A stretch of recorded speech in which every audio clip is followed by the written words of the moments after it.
हमारा अगला टॉपिक है metallic characters. In fact we are dealing with d block elements. अब बात यह है कि D block elements are typical metals.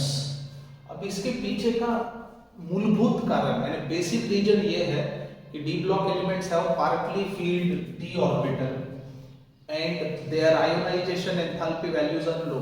ये दो चीजें याद रखने की आवश्यकता है। सो d block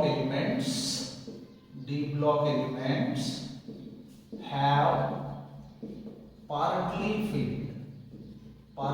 filled d orbital and low ionization enthalpy values। अब ये दो चीजें जो है वो इनको मेटल बनाता है खासकर।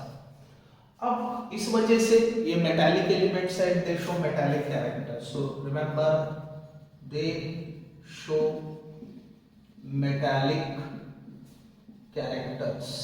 अब मेटल्स के जो टिपिकल प्रॉपर्टीज होते हैं जैसे metallic lustre, malleability, ductility, conductivity, इन जैसे जो प्रॉपर्टीज है these properties are shown by D block elements और ट्रांजिशन एलिमेंट्स। अब और एक चीज, हार्डनेस जो है इनके अंदर में वो अनपेयर्ड इलेक्ट्रॉन्स के वजह से, एक चीज याद रखना। So due to presence of unpaired electron in n-1d orbital, what happens? Due to presence of unpaired electrons in n-1d orbital, they are quite hard and produce covalent compounds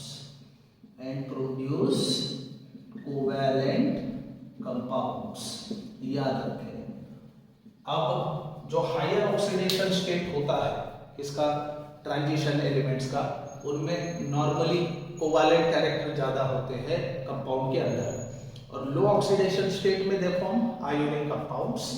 लेकिन covalent compound का produce होना और उन metal का hardness unpaired electron के ऊपर निर्भर करता है, ये याद रखने की आवश्यकता है। अब इनका क्रिस्टल स्ट्रक्चर अगर आप देखें तो वो hexagonal close packed structure, body centred cubic structure और फेस सेंटर्ड क्यूबिक स्ट्रक्चर, हर किस्म के क्रिस्टल स्ट्रक्चर्स ये दिखाते हैं, याद रखना। So transition elements possess what? HCP यानी hexagonal closed packed structure, BCC यानी body centered cubic structure and FCC को आप CCP यानी cubic closed packed structure भी आप कह सकते हो in their crystal structure, okay? in their crystal structure यानी उनका जो क्रिस्टल स्ट्रक्चर होता है, तो कुछ ट्रांजिशन एलिमेंट्स BCC, कुछ HCP, कुछ FCC ऐसे क्रिस्टल स्ट्रक्चर्स शो कर सकते हैं। याद रखना जो metal FCC crystal structure show करता है उसमें मेटालिक बॉन्डिंग जो है वो स्ट्रॉन्ग होता है। अब बात करेंगे मेल्टिंग पॉइंट की। मेल्टिंग पॉइंट ग्रेजुअली बढ़ते जाएगा D5 कॉन्फ़िगरेशन आते तक, याद रखना। So up to D5 configuration melting point increases, ये बढ़ते जाएगा।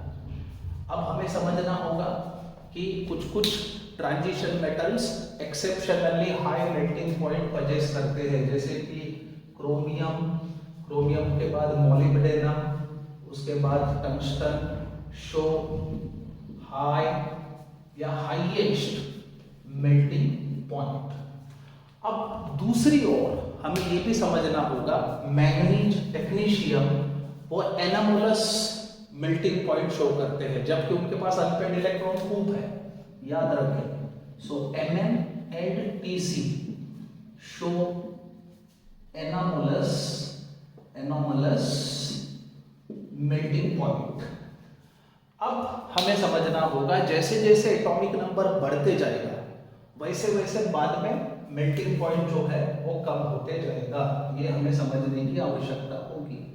सो melting point decreases with increase in atomic number, यानी जैसे जैसे एटॉमिक नंबर बढ़ेगा वैसे वैसे मेल्टिंग पॉइंट बाद में कम होते जाएगा। So it was all about the metallic characters of transition elements.